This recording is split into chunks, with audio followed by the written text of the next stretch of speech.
Je vous propose d'écouter aujourd'hui Nathalie Henich. Alors Nathalie Henich est sociologue, donc nous sortons du domaine de la littérature. Nous avons écouté des spécialistes de littérature et d'auteurs différents jusqu'ici, mais elle a beaucoup écrit sur l'art, sur la littérature notamment, sur l'évaluation, sur les valeurs.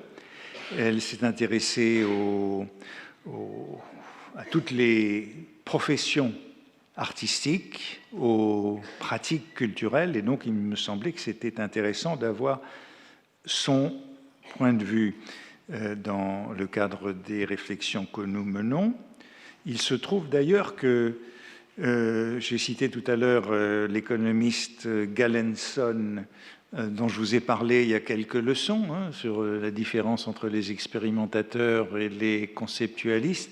Et je crois que vous avez publié un compte-rendu d'un de ses premiers livres il y a quelques années. Donc c'est un économiste, et moi je suis un littéraire, mais la sociologue peut s'intéresser. Donc il y a au fond une jonction qui se fait que je n'avais pas du tout prévue par ce type d'intérêt.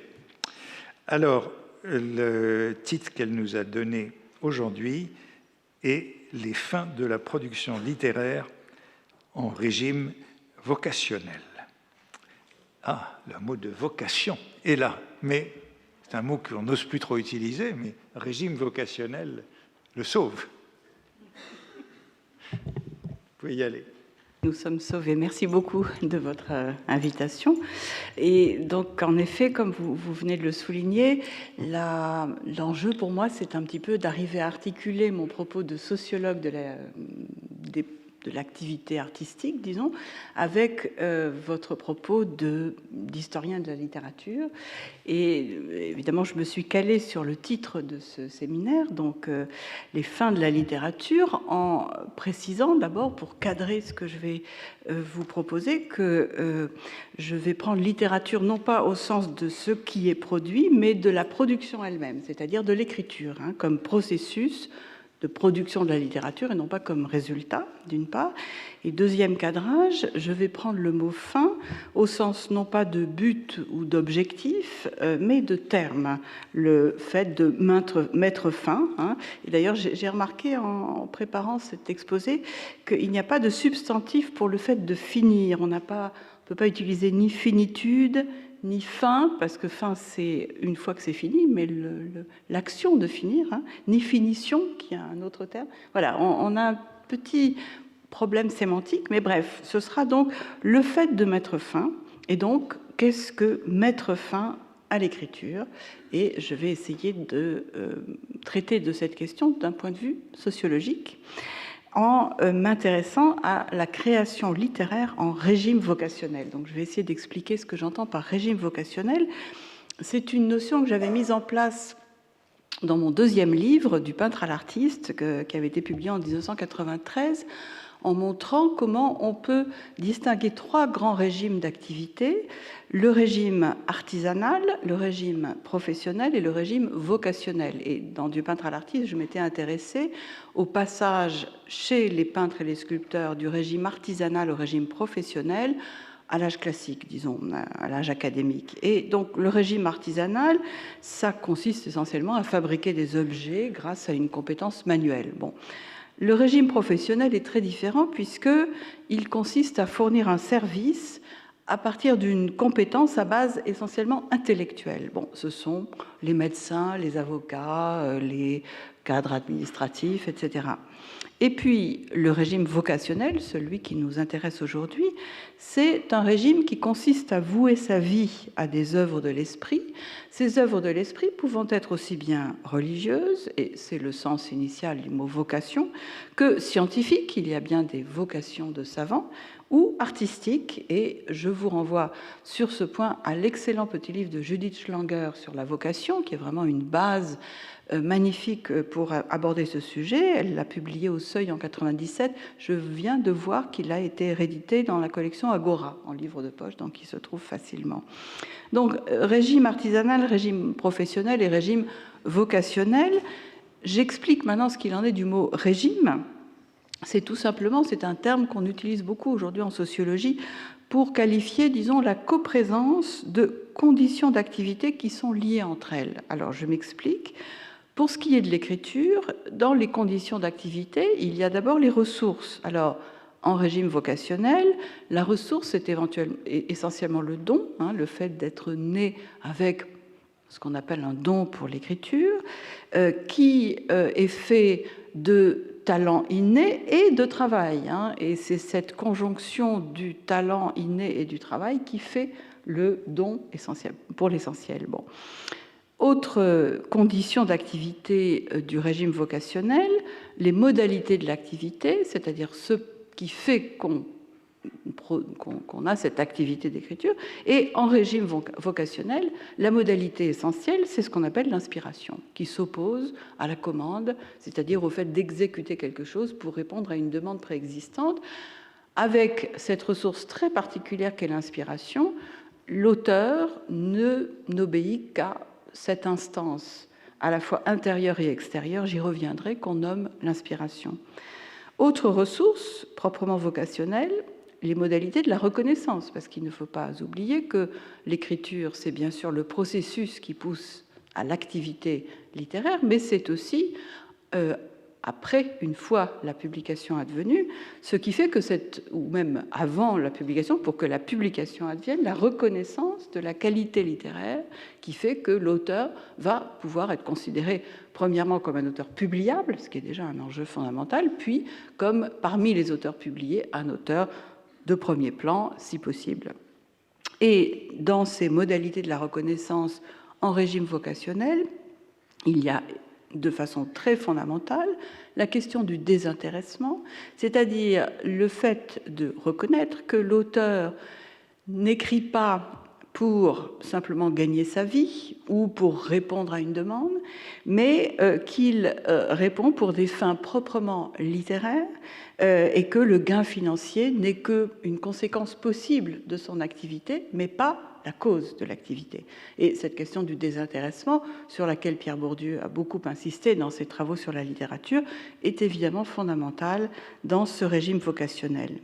Et donc, si l'on s'intéresse à l'interrelation de ces conditions, puisque j'ai dit que la définition du régime, c'est la coprésence et donc l'interrelation de ces conditions d'activité, eh bien, on voit que la vocation, c'est ce qui permet à l'artiste de rendre le don qu'il a reçu en donnant lui-même sa vie à l'art, sans certitude de rétribution immédiate.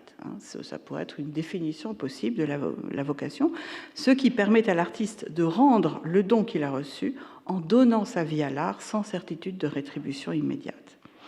Autre caractéristique propre à ce fameux régime vocationnel, c'est sa transcendance, c'est-à-dire qu'il est vécu par celui qui l'éprouve, ou qui le vit, qui l'expérimente, comme le fait que le don et l'inspiration sont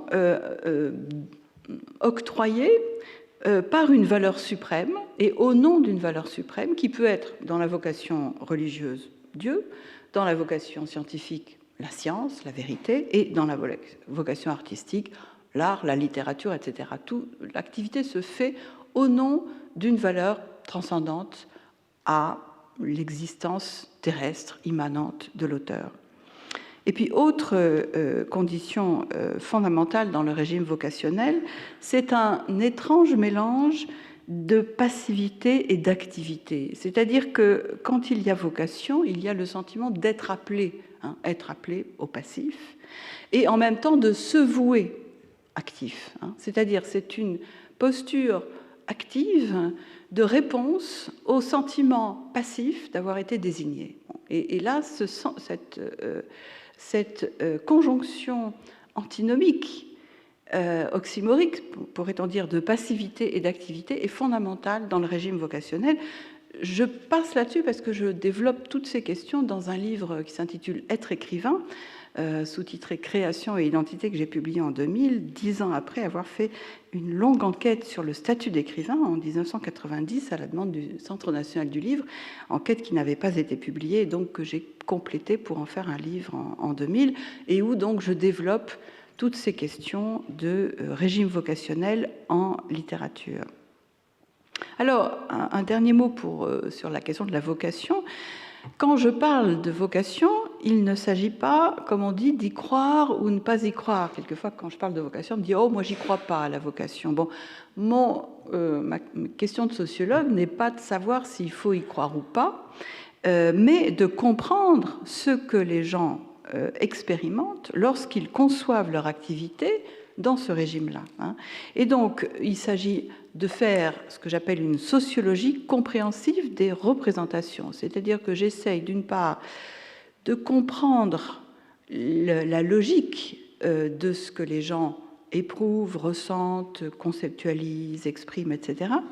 Et une logique non pas de la réalité objective, mais de la réalité telle qu'elle est représentée mentalement par les gens. C'est-à-dire prendre au sérieux les représentations mentales partagées comme un objet légitime de la sociologie, alors qu'une grande partie de la sociologie est une sociologie, disons, très positiviste, qui ne s'intéresse qu'au statut objectif. Grande partie des enquêtes sur les écrivains, c'est combien ils gagnent, est-ce qu'ils sont à la sécurité sociale. Bon, c'est très intéressant, mais moi, c'est pas ce qui m'intéresse. Ce qui m'intéresse, c'est comment ils vivent leur statut d'écrivain. Et dans ces représentations, il y a la dimension à la fois imaginaire et symbolique qui s'ajoute à la réalité, ou à la dimension réelle de ce qui est vécu. Et tout mon propos de sociologue, c'est de montrer que la sociologie ne doit pas s'en tenir à une description de la réalité telle qu'elle est objectivement, mais doit y ajouter cette forme particulière d'expérience qui est la construction de l'imaginaire et la construction de la dimension symbolique de l'expérience. Là, je ne développe pas, ce serait trop long, mais je vous renvoie à l'ouvrage où j'ai le plus développé cette idée-là, qui s'intitule « L'élite artiste, excellence et singularité en régime démocratique », que j'avais publié en 2005 et qui vient d'être réédité en folio.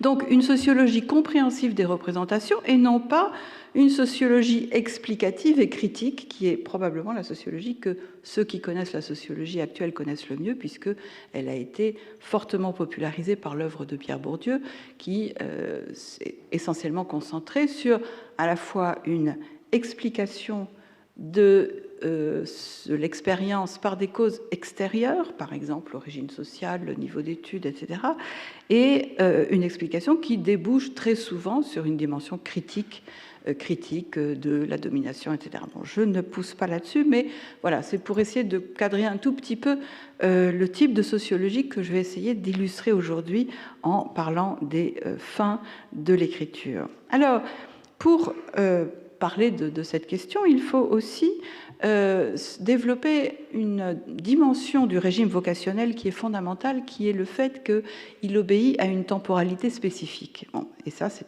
très fondamental.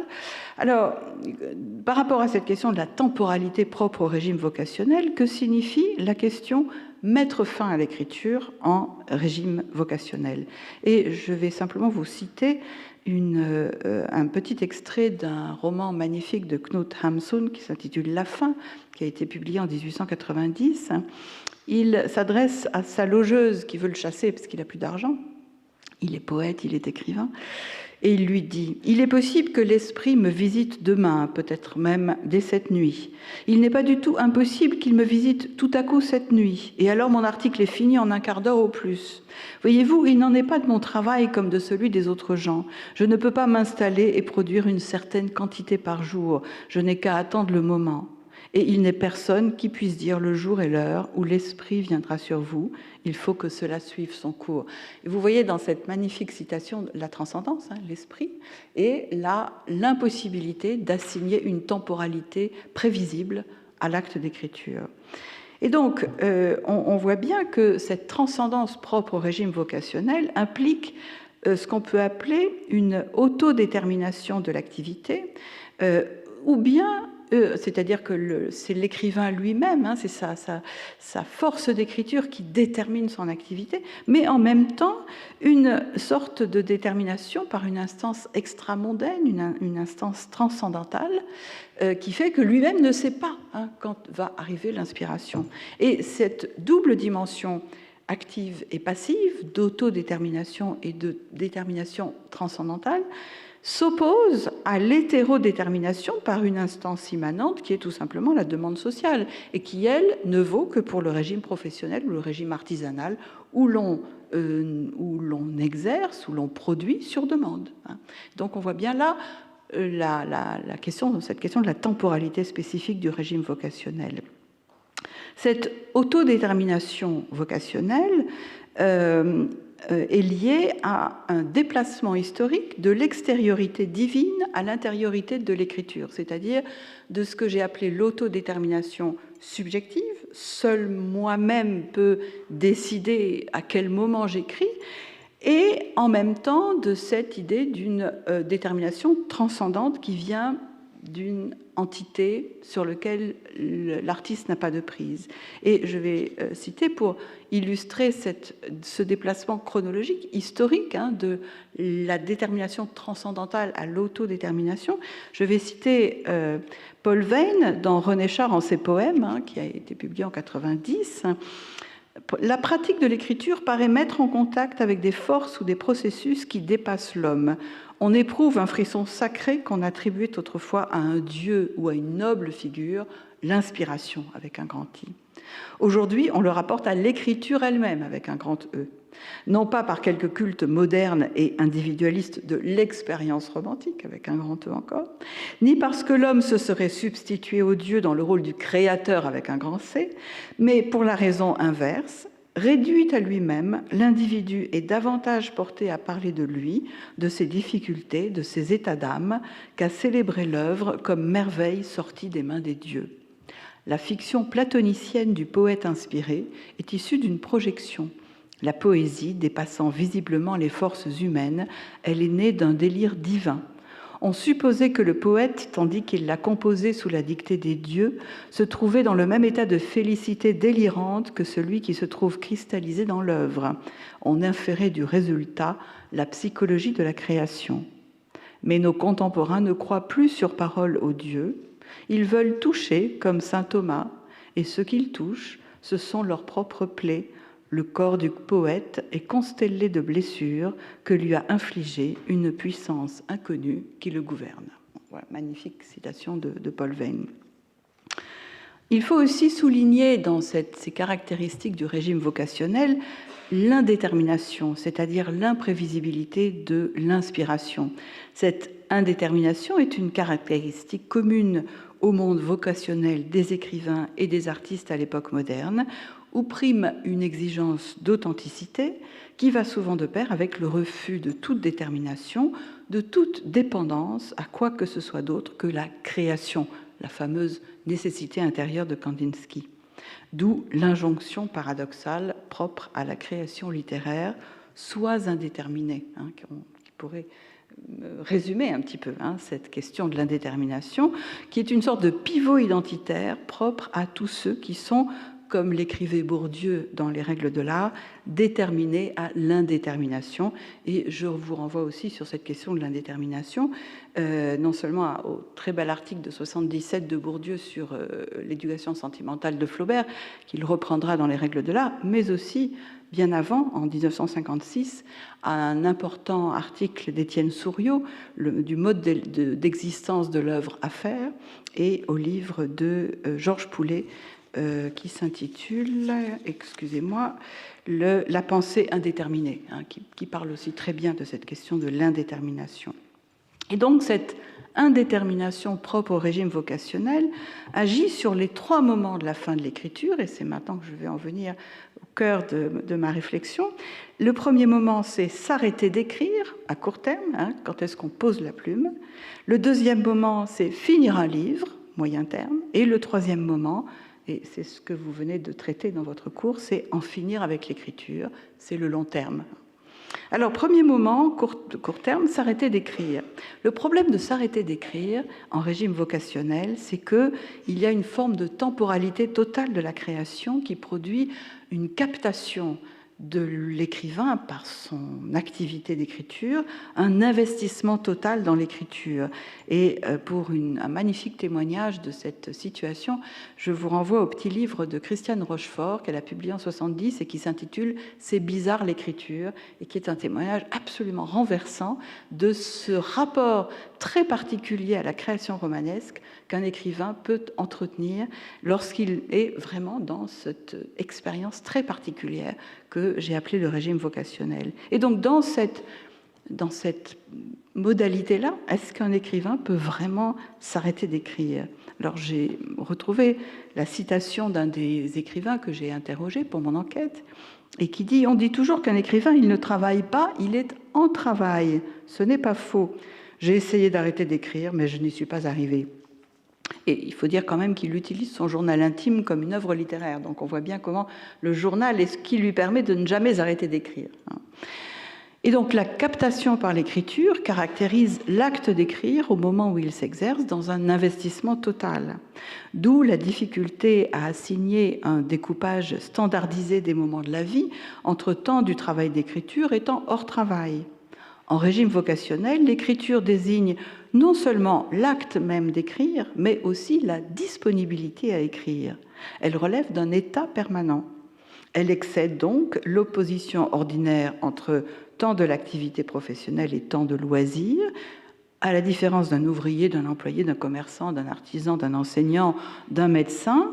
L'écrivain qui n'est pas en train d'écrire n'en est pas moins virtuellement en état de travail, forgeant des phrases dans sa tête, élaborant la construction d'une intrigue, ruminant les pages qui viennent d'être écrites ou prélevant dans ce qui l'entoure une matière à utiliser. D'où la fameuse question dont se gaussait Roland Barthes dans les mythologies, un écrivain peut-il vraiment prendre des vacances ? L'irréductibilité de l'activité de création à une activité professionnelle ordinaire se cristallise dans l'incapacité du créateur à prendre des vacances ou du moins à accorder même une pertinence à cette notion. Même en dehors de l'acte d'écrire, l'état de semi-vacances qu'est la vacuité de l'écrivain non investi sur un texte, non poussé par l'aspiration, glisse vers la négation de toute possibilité de vacances au sens du temps de loisir s'opposant au temps de travail. Et c'est donc le thème des impossibles vacances de l'écrivain que dénonçait Barthes comme un mythe et qui revient comme un leitmotiv chez les écrivains que j'ai interrogés en réponse à la question sur les vacances d'écriture. L'un me répond « Jamais, pour moi ce serait comme si je manquais d'oxygène. S'il y a une devise qui est restée la mienne, c'est bien « nulla dies sine linea », pas un jour sans une ligne. Un autre me dit « Jamais, pour moi la vie n'est pas séparée, avec d'un côté le travail et puis le repos ou les vacances ou la décontraction ou la mise en sourdine. » Un autre encore me dit « Quand je n'écris pas, je me sens coupable de ne pas écrire. » Et un autre « Si au bout de 4-5 jours, je n'ai pas ma machine à écrire, mes livres, etc., oh, ça va mal, ça va mal. » Et donc, ça, c'était le premier moment, les raisons pour lesquelles un écrivain en régime vocationnel a bien du mal à s'arrêter d'écrire au sens de poser la plume ou fermer son ordinateur. Deuxième moment de l'arrêt de l'écriture, qu'en est-il de finir un livre ? Et là, je vais citer Maurice Blanchot dans l'Espace littéraire. « L'écrivain ne sait jamais si l'œuvre est faite. Ce qu'il a terminé en un livre, il le recommence ou le détruit en un autre. » On voit bien là la dimension subjective de l'indétermination vocationnelle, ici appliquée à la question de l'œuvre et notamment du moment où c'est fini. La question de l'aboutissement du travail, ce point d'arrêt où un texte sera achevé et publiable. Alors, dans certains cas, on peut ne pas pouvoir finir un livre, et c'est l'exemple fameux de la course contre la mort de Proust, qui, jusqu'au dernier moment, a ajouter des éléments à son œuvre. On peut aussi ne pas arriver à finir une œuvre. Et c'est le thème de la longue nouvelle de Balzac, Le chef-d'œuvre inconnu, avec le gâchis de Fraunhofer, qui, à force d'en faire trop, finit par gâcher le sublime de sa peinture par l'excès pictural. On peut aussi ne pas vouloir finir, c'est le cas des impressionnistes, avec le fameux non fini qui leur était reproché, mais qui était évidemment voulu chez eux pour casser avec la logique académique. Et puis, il y a l'ambivalence du finir. On a envie, lorsqu'on écrit, d'aller jusqu'au bout d'un texte, de le voir terminé, puisque c'est pour ça qu'on travaille. Et en même temps, on prend tellement de plaisir à l'écrire qu'on appréhende le moment où il sera fini. Vous connaissez la blague du petit garçon qui pleure en mangeant son chocolat et à qui son père dit « Mais je croyais que tu aimais le chocolat, pourquoi est-ce que tu pleures ?» Il dit « Mais parce que c'est bientôt fini. » Bon, voilà. Et je pense que beaucoup d'écrivains sont dans cet état-là au moment de finir un livre. Heureusement, il y a une butée extérieure qui leur permet de mettre un terme à l'écriture d'un livre, c'est la publication. Il faut bien, à un moment, envoyer à l'éditeur. Quelquefois, l'éditeur l'attend, quelquefois, il y a un contrat, quelquefois, il n'y en a pas. Mais en tout cas, ce moment de la butée du monde extérieur est fondamental pour avoir ce sentiment que l'œuvre est enfin achevée. Le problème étant que la publication implique une irréversibilité, puisque une fois qu'on a publié, on ne peut plus y toucher. Contrairement au peintre, qui a le droit de modifier son tableau même une fois exposé. L'écrivain, lui, s'il veut modifier son texte une fois publié, il doit attendre une réédition, et la première édition demeure archivée à la Bibliothèque nationale. Donc il y a vraiment une irréversibilité du point final, d'où quelquefois probablement la difficulté à accepter qu'on ne puisse pas y revenir et donc qu'il faille en finir. Il y a d'ailleurs une spécificité juridique du statut de la publication, ce qui est qu'on ne peut pas obliger un auteur à finir, contrairement aux activités régies par le droit traditionnel du contrat. Je vous lis ici un extrait d'un livre des juristes Marie Cornu et Nathalie Mallet-Poujol, qui s'intitule « Droit, œuvres d'art et musées ». Donc c'est plutôt sur les arts plastiques, mais pour le coup, ça s'adresse aussi à l'écriture. Je les cite. « Liberté fondamentale, l'acte de créer ou de ne pas créer heurte de front la loi du contrat. En ne remettant pas son œuvre à l'éditeur avec qui il a contracté, l'artiste faillit à une obligation librement consentie. Il ne peut s'affranchir des conséquences de l'inexécution fautive. Le défaut d'inspiration n'est pas constitutif d'une force majeure. Il engage donc sa responsabilité contractuelle et doit réparation à son co-contractant sous la forme de dommages et intérêts en application de l'article 1142 du Code civil. Il peut rembourser son éditeur, mais il ne peut pas être obligé de fournir le texte, car on ne saurait le forcer à réaliser l'œuvre. La solution est classique au regard de la nature de l'obligation et plus encore du caractère personnel très marqué de l'opération. On estime qu'il y a une incompatibilité profonde entre la nature de l'activité créatrice et le type de contrainte propre au droit du contrat. On risquerait une production médiocre sans inspiration. La dimension créatrice s'accorde mal avec le procédé de l'astreinte. » Fin de citation. Et là, vous voyez parfaitement la différence juridique entre le régime vocationnel d'un côté et de l'autre, les régimes professionnels et artisanaux, où la loi du contrat s'applique normalement. Cela dit, il y a une diversité des rapports à la fin de l'écriture d'un livre. Il y a toutes sortes de cas. Moi, j'ai rencontré le cas d'un romancier qui identifie la véritable maîtrise de l'écriture à la capacité de sentir le moment où il faut s'arrêter de modifier un texte, où il est à son état d'achèvement. Sensation purement intuitive, mais qui fait, pour certains, la maîtrise littéraire. On sait le moment où il faut arrêter de corriger. Voilà. J'ai rencontré aussi un écrivain qui ne s'en remet qu'à lui-même. Il dit « ça va quand je marche ». Bon, et puis quand je marche plus, c'est fini. J'ai rencontré aussi un écrivain qui fait appel à des lecteurs extérieurs en faisant lire autour de lui. Lis et dis-moi si je peux l'envoyer à l'éditeur. C'est assez classique. Même moi, je fais ça. Certains se fixent une limite arbitraire. Un poète me dit « Je m'étais fixé 100 poèmes que je jugeais bons ». Alors, est-ce que c'est la raison pour laquelle son premier et unique recueil ne fut jamais publié? Je n'en sais rien, mais en tout cas, il n'a jamais été publié. Et on voit donc dans cette diversité des rapports au sentiment d'achèvement du texte l'importance de la question de la publication, puisqu'elle cristallise cette indétermination fondamentale qu'est l'état d'achèvement de l'œuvre, le moment où elle a atteint le maximum de perfection dont son auteur est capable. Et c'est ce que j'ai appelé la montée en objectivité, c'est-à-dire que le fait de publier transforme l'activité d'écriture en un objet qui s'appelle un livre et objective à tous les sens du terme le travail qui a été produit par l'écrivain.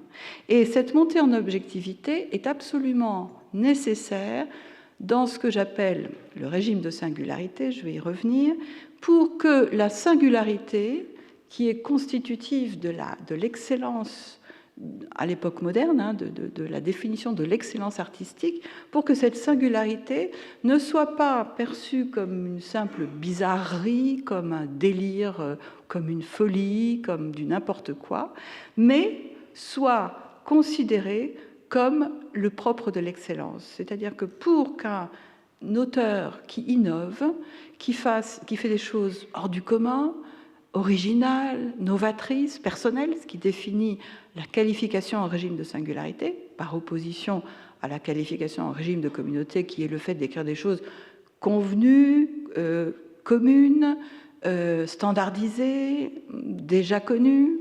Eh bien, pour que cet écrivain qui produit, qui crée un régime de singularité, arrive à un stade d'excellence reconnu, pour que sa singularité signifie l'excellence et non pas au contraire l'incapacité à produire des choses acceptables, eh bien, il faut cette montée en objectivité symbolisée par la publication. Et ça, c'est absolument fondamental.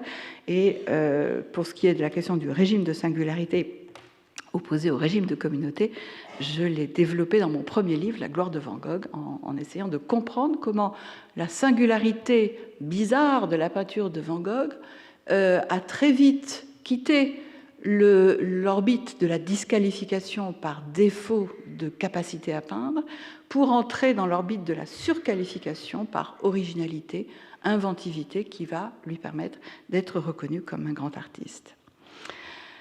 J'en viens maintenant au dernier moment de l'arrêt de l'écriture, qui est donc finir d'écrire, en finir avec l'écriture. C'est la question de la finitude et de l'infinitude à la fois de l'œuvre.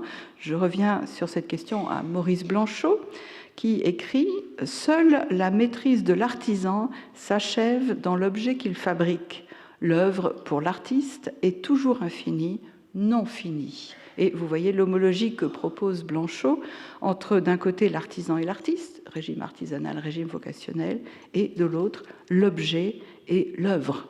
L'œuvre au sens général, non pas un roman, non pas un poème, mais l'ensemble de l'œuvre d'un auteur.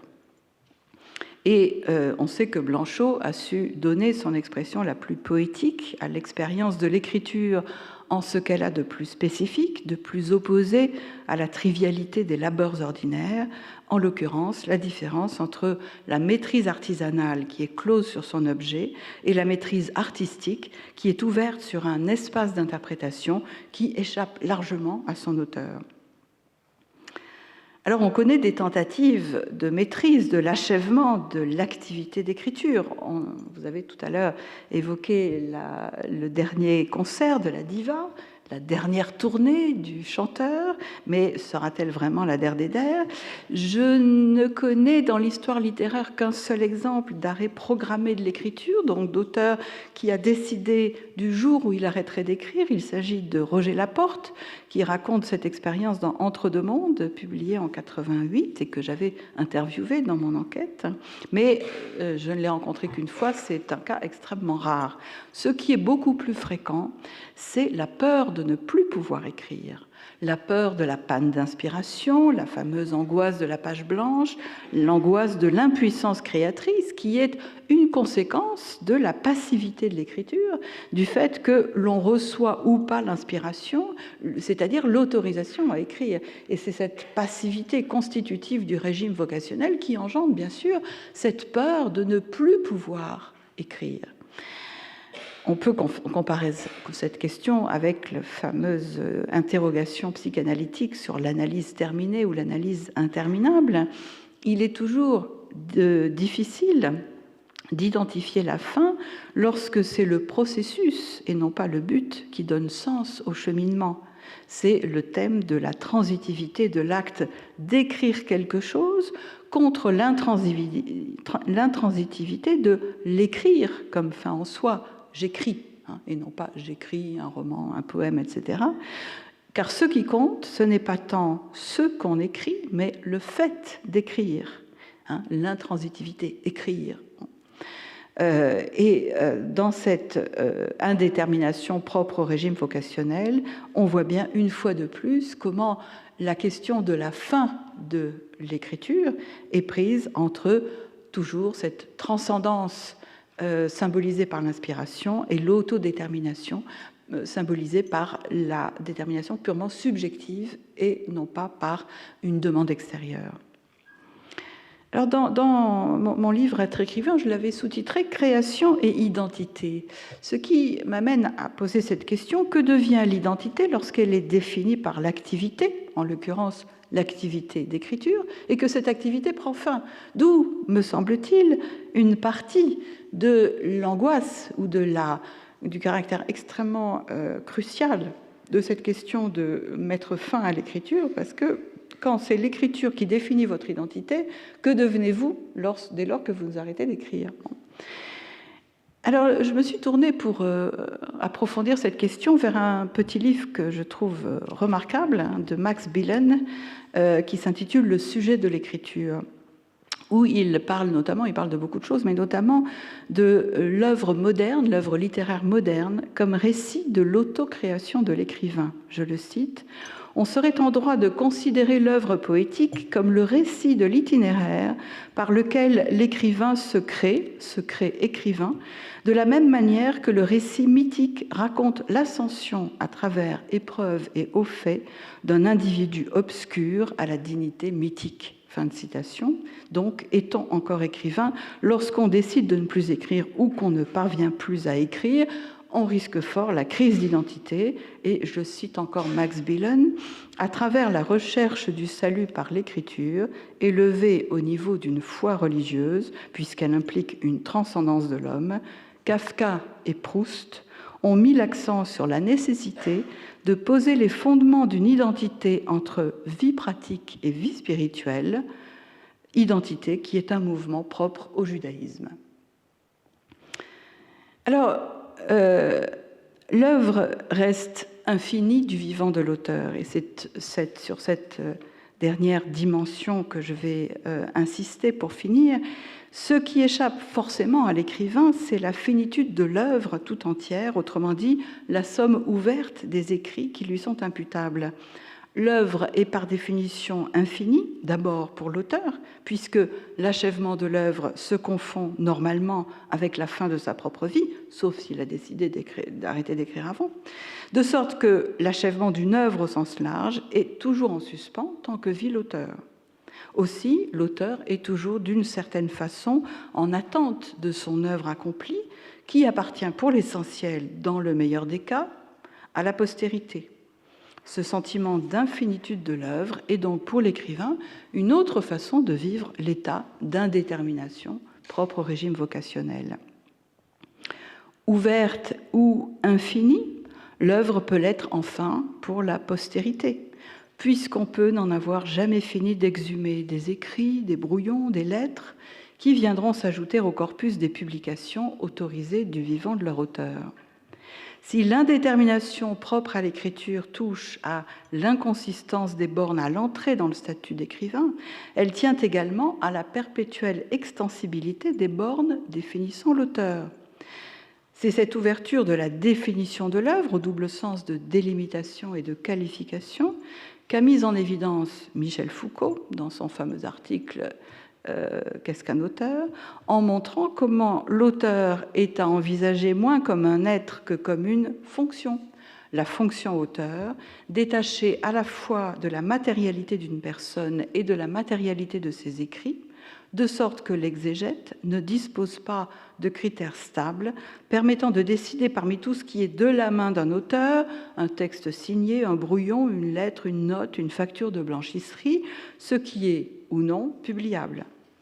Foucault se livrait là à une entreprise de dénaturalisation de la notion d'auteur en montrant les diverses manipulations dont elle est redevable, appropriation juridique avec la construction de l'opposition entre le bien et l'acte, variation historique selon les genres, élaboration des règles de cohérence logique dans l'attribution d'un discours à un individu et sur le plan formel, mise en évidence de la spécificité référentielle des envoyeurs, le locuteur réel, le locuteur fictif, l'auteur. Contre l'hypothèse d'une détermination naturelle de la notion d'auteur, il opérait là une relativisation qui lui valut de se voir reprocher la mort de l'auteur alors qu'il ne proposait que la désubstantialisation de sa notion. J'en viens à ma conclusion. On voit que la question de la fin de l'activité d'écriture en tant que mode de production de la littérature se pose de manière très spécifique en régime vocationnel, indistinction entre l'œuvre et la vie, investissement total, indétermination, passivité, transcendance des ressources autorisant l'écriture avec le don et l'inspiration, s'arrêter d'écrire, terminer un texte, en finir avec l'écriture, sont des gestes non pas impossibles, certes, mais beaucoup plus problématiques que pour d'autres types d'activités, qu'elles soient artisanales ou professionnelles. Merci de votre attention.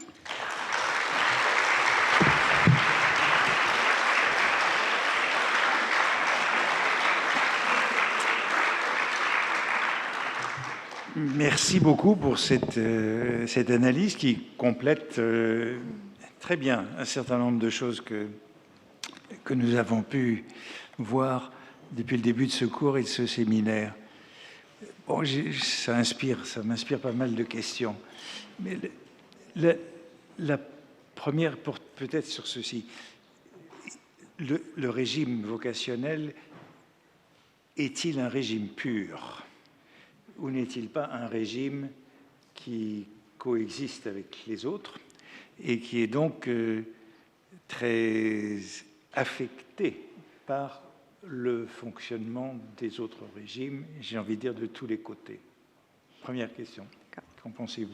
Alors, les régimes, ce ne sont pas des catégories, c'est-à-dire des boîtes fermées, les unes par rapport aux autres. Ce sont, en langage weberien, donc de Max Weber, des types, c'est-à-dire des polarités dont se rapprochent plus ou moins les états réels. C'est-à-dire ce sont des sortes de modèles qui font qu'on est plus ou moins, on n'est pas soit en régime vocationnel, soit en régime professionnel ou artisanal, on est plus ou moins en régime professionnel ou en régime vocationnel. Ce qui signifie que la même personne, au même moment, peut vivre à la fois trois, c'est difficile, mais en tout cas, deux modalités de rapport à l'écriture, peut se vivre à la fois comme un écrivain inspiré, mu par, bref, ce que je viens de décrire, et en même temps, peut avoir envie de gagner sa vie par l'écriture, peut avoir envie de répondre à des demandes et peut avoir envie de vivre de sa plume.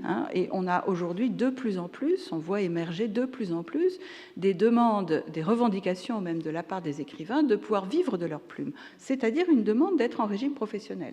Le problème étant que être en régime professionnel signifie de pouvoir répondre à une demande et donc de pouvoir caler sa production sur un marché préexistant, ce qui est évidemment une entrave lorsque l'on souhaite ne répondre qu'à ses propres pulsions, ses propres désirs d'écriture. Et il y a vraiment là pour le coup une antinomie entre les deux qui est très compliquée à régler, et d'ailleurs que l'État français contribue d'une certaine façon à résoudre en proposant des bourses pour, grâce au CNL, au Centre national du livre, pour que des écrivains qui produisent une littérature non rentables, ou non immédiatement ou suffisamment rentables à court terme, puissent malgré tout trouver du temps pour écrire. Donc on a trouvé ce système en France, qui est assez vertueux, je dois dire, qui permet de concilier les exigences du régime vocationnel avec le régime professionnel, mais ce sont toujours des régimes impurs, hein, pour répondre à votre question.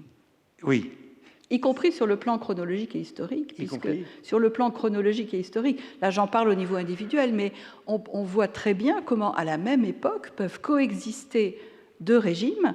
Et par exemple, dans l'élite artiste, j'essaye de montrer, pour ce qui est des artistes, comment bascule le régime professionnel de l'artiste profession libérale qui a succédé au régime artisanal en régime vocationnel, mais évidemment avec des ratés, avec des retards, avec des retours en arrière, avec toutes sortes de crises, hein, qui sont vraiment des crises de définition sociale, si on peut dire, d'une activité. Oui, parce que on pense, enfin, ça va dans beaucoup de directions, mais je pensais au nulla dies sine linea, la transformation de l'écrivain en employé de bureau, la fonctionnalisation de l'écriture et de la littérature, elle est de tout temps.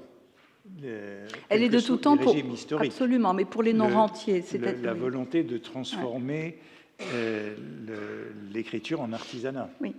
Alors oui, alors il y a deux questions. Il y a d'abord la question de la rente. Hein. Vous savez qu'à partir de la Première Guerre mondiale, la rente s'est effondrée, et donc beaucoup des écrivains dont nous aimons les travaux, tous les grands écrivains du XIXe siècle, la plupart d'entre eux vivaient de rente. Et donc la question de la professionnalisation ne se posait pas, puisqu'ils pouvaient, sauf certains comme Balzac qui avaient quand même des besoins financiers à satisfaire avec l'écriture, mais sinon la plupart d'entre eux étaient quand même des rentiers. On connaît très bien les problèmes de Flaubert. Enfin, bon, je passe là-dessus. Hein, mais il y a vraiment que Flaubert qui pouvait... Tous les autres avaient une activité de journaliste. Alors, il y a la question du journalisme qui est oui. une des modalités de la pluriactivité, oui. mais je pense que Maupassant était quand même aussi un rentier. Oui. Bon, il faudrait regarder, revisiter l'histoire littéraire à la lumière de cette question de quel temps, concrètement, les écrivains pouvaient accorder à l'écriture lorsqu'ils n'étaient pas rentiers. Bon, aujourd'hui, la pluriactivité, c'est essentiellement l'enseignement. Pour revenir à votre question sur l'artisanat, c'est vrai qu'il y a une sorte de motif récurrent dans les entretiens que j'ai faits avec des écrivains, qui est l'idée que la vocation, c'est un stéréotype, donc c'est désingularisant, et donc on n'en veut pas. Et la plupart des écrivains que j'ai interrogés s'ingéniaient à me dire « mais moi, je ne suis pas un artiste inspiré, je ne suis qu'un artisan. Hein. Ce qui compte, c'est le travail, c'est d'être tous les jours à son bureau, c'est d'écrire régulièrement, c'est de peaufiner ses phrases comme un artisan qui peaufine son objet, etc. » Bon, c'est vrai qu'il y a toute un imaginaire du travail qui est réel par ailleurs, hein, bon, mais qui est aussi constitué en un imaginaire de l'écrivain qui se refuse à endosser le stéréotype de l'écrivain inspiré. Voilà, donc c'est très subtil. Oui, et par exemple, Pierre Guyota, qui vient de disparaître, que j'avais voulu inviter d'ailleurs dans ce séminaire, et bien il refusait, mais il n'est pas le seul, hein, cette qualification, hein, ce nom pour s'appeler, je ne sais plus comment il voulait qu'on l'appelle, je crois que c'était formé sur fiction. Oui, alors si on reste de ce côté-là de votre intervention, et j'y pense parce que vous avez évoqué le statut des écrivains aujourd'hui, une date récente. Il y a eu, il y a quelques mois, le rapport Racine, un rapport Racine sur le statut d'écrivain qui a fait susciter, par exemple, d'assez vigoureuses protestations des éditeurs, puisque ce qui est encouragé dans ce rapport de Bruno Racine va vers une contractualisation. Et une professionnalisation. Et donc, s'il y a contractualisation, il y a professionnalisation, avec l'idée que les écrivains sont sous-payés et payés avec beaucoup de retard. À part une toute petite poignée Oui. de ceux qui vivent bien de leur Oui. plume. Et il y a donc une demande sociale aujourd'hui des écrivains pour... Alors, il faut quand même savoir que le rapport Racine a été surtout motivé par la question des auteurs de bande dessinée. Oui, et notamment, de littérature pour enfants. Oui, et tout ce absolument. Et notamment, parmi les auteurs de bande dessinée, les dessinateurs, pour une raison très simple, c'est que dessiner, ça prend énormément de temps, et donc ça ne permet pas la pluriactivité. Et donc, les dessinateurs de bande dessinée sont réduits à une précarité immense, un peu plus que les auteurs de scénarios de bande dessinée parce que le temps de travail est moindre, tout simplement, et encore moins que des auteurs qui, eux, peuvent très souvent recourir à la pluriactivité. Donc, le problème du rapport Racine, qui est très intéressant, mais il a tendance à mélanger un petit peu tous ces statuts, y compris en incluant les artistes. Donc, alors que les problèmes des artistes plasticiens sont très différents du point de vue matériel, juridique, etc. Donc, voilà, c'est un peu compliqué. C'est un peu compliqué, mais ça montre bien l'actualité de la question de la légitimité de ce que vous appelez régime vocationnel aujourd'hui, qui est mis en cause, y compris par les acteurs. Tout à fait. Ce qui m'amène à une autre question, alors c'est sur votre premier point. Est-ce que l'on ne peut pas dire que les régimes que vous qualifiez de professionnels se rapprochent de plus en plus de ce régime que vous appelez vocationnel, avec la transformation des conditions de travail aujourd'hui de tous par qu'on appelle le télétravail, le fait que la différence, la fracture entre le loisir et le travail est de plus en plus abolie. Et en ce moment, là, avec le virus d'aujourd'hui, nous allons presque tous basculer dans le télétravail, si nous ne l'avons pas encore fait. Je disais tout à l'heure, avant de venir, le message de l'École normale supérieure, où le directeur de l'École normale supérieure est contaminé. Donc la direction de l'École normale supérieure est contaminée, donc il n'y a plus de direction à l'École normale supérieure. Elle est confinée, comme on dit. Et elle fonctionne par le télétravail. Donc, au fond, le régime général des employés et du salariat ressemble de plus en plus. Uniquement du point de vue de la labilité des frontières entre temps de travail et temps de non-travail et lieu, puisque dès lors qu'on travaille chez soi, on a souvent du mal à faire la différence entre temps de travail et temps de non-travail. Mais ça, c'est une différence interne au régime professionnel, parce que la grande spécificité du régime vocationnel, c'est que ce que l'on fait, on le ferait même si on n'était pas payé pour le faire. Bon, c'est ce que Bourdieu appelait l'économie inversée. Dans cette économie inversée du monde de l'art et de la culture, on ne travaille pas pour gagner de l'argent, on gagne de l'argent pour pouvoir créer. C'est vraiment Mais c'est ce qu'on attend aussi d'un cadre. Oui, enfin, un cadre, à mon avis, s'il n'était pas payé pour faire ce qu'il fait, il arrêterait de travailler. Alors qu'un écrivain, il travaille même s'il n'est pas payé pour le faire. Il peut avoir une prime, il a des primes, il est payé avec des primes. Mais enfin, il a un salaire quand même. Il a un salaire, mais le rapport entre salaire et prime, depuis les années 1980, la proportion entre salaire et prime a beaucoup changé. Oui, mais quand même, je pense que le critère de l'argent est fondamental, sans vouloir faire du matérialisme de bas étage, mais savoir si on ferait la même chose si on n'était pas payé pour le faire, c'est un critère parfait pour savoir si on est ou pas en régime vocationnel. Oui, sauf que la revendication qu'a suscité le rapport Racine montre que même en régime vocationnel, Oui, parce qu'une partie des auteurs ne se situe plus en régime vocationnel. C'est-à-dire que le régime vocationnel ne se superpose pas à l'activité d'écriture. On peut être écrivain en régime vocationnel et en régime professionnel. Dans Être écrivain, j'ai décrit des exemples d'écrivains qui fonctionnent absolument comme des travailleurs auto-entrepreneurs et qui ont une forme de rapport à l'écriture pas du tout désintéressés, c'est-à-dire qu'ils publient pour pouvoir gagner leur vie, et ils le revendiquent parfaitement. Donc, c'est pas parce qu'on est écrivain qu'on est forcément en régime professionnel, en régime vocationnel. Oui, il y a beaucoup d'écrivains qui ne peuvent écrire que sur commande, et il y en a d'autres qui, lorsqu'ils ont une commande, ne peuvent plus écrire. Voilà. Hein, oui.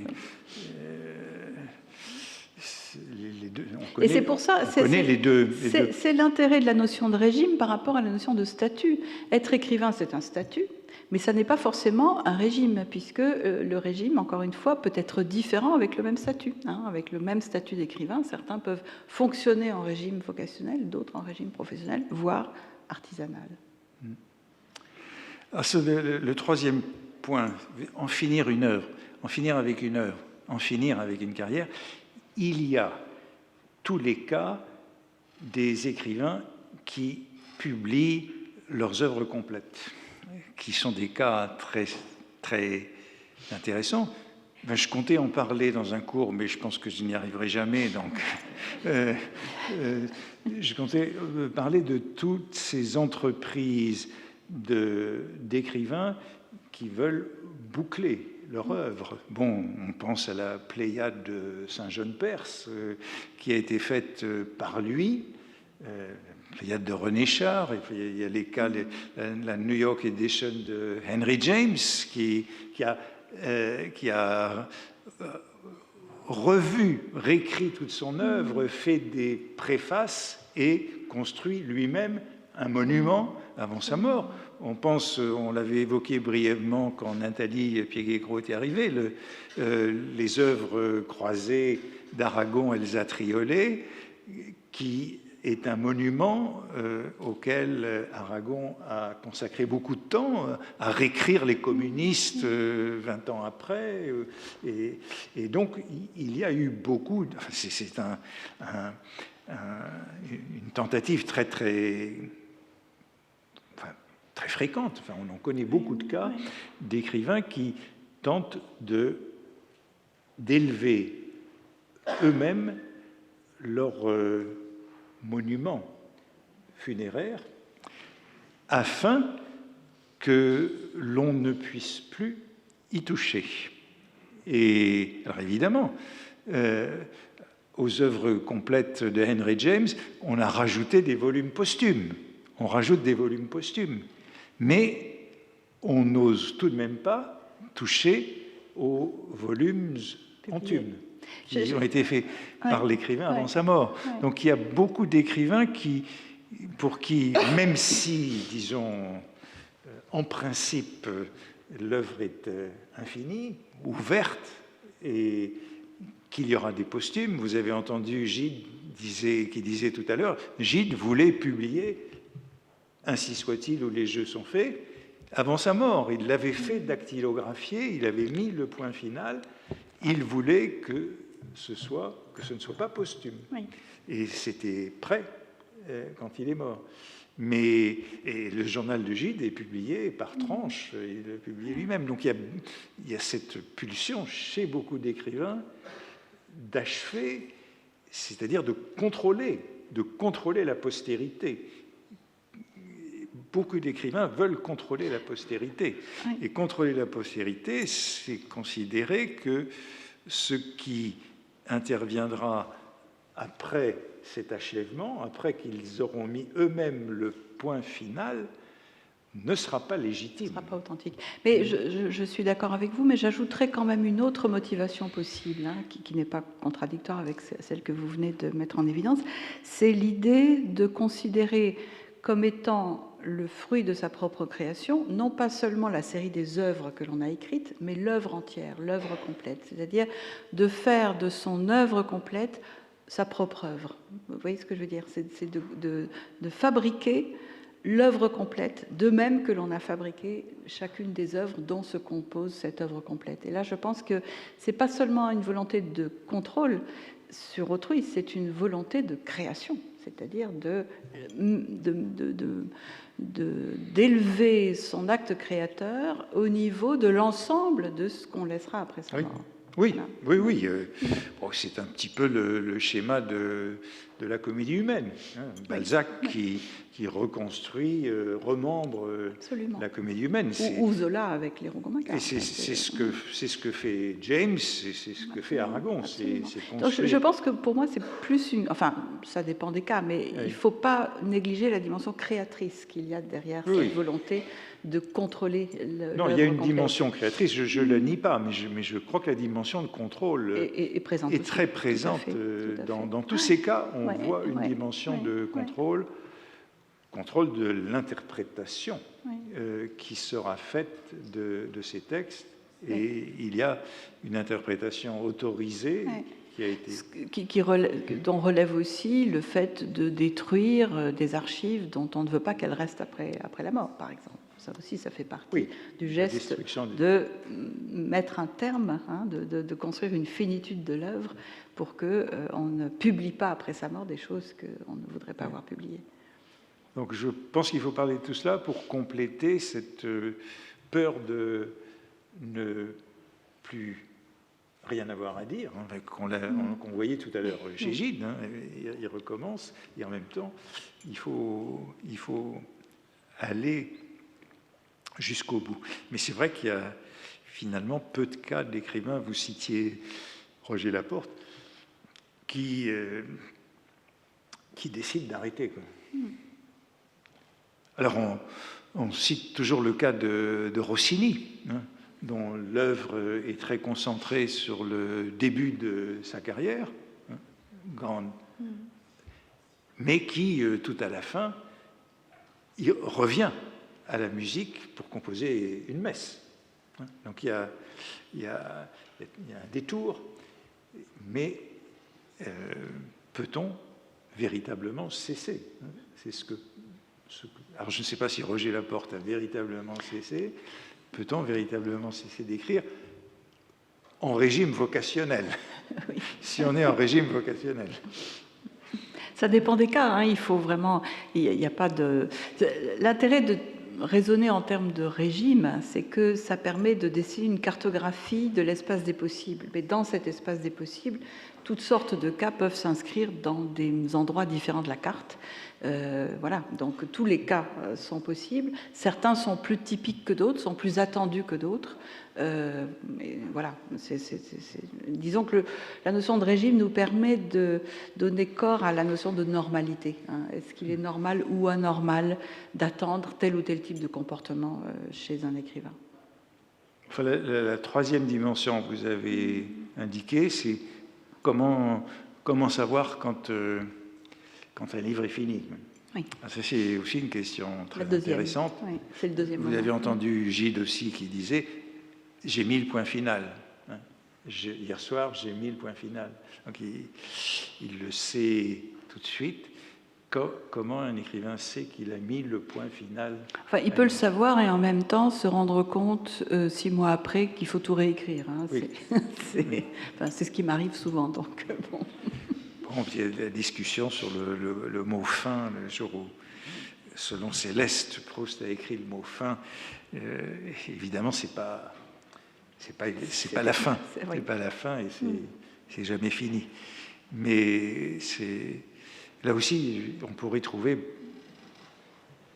une très très grande variété de comportements et d'attitudes à l'égard de cette fin. Vous avez dit, c'est peut-être quelqu'un d'autre qui dit que c'est fini. C'est une question très intéressante, que celle-là aussi. Ça sera le mot de la fin.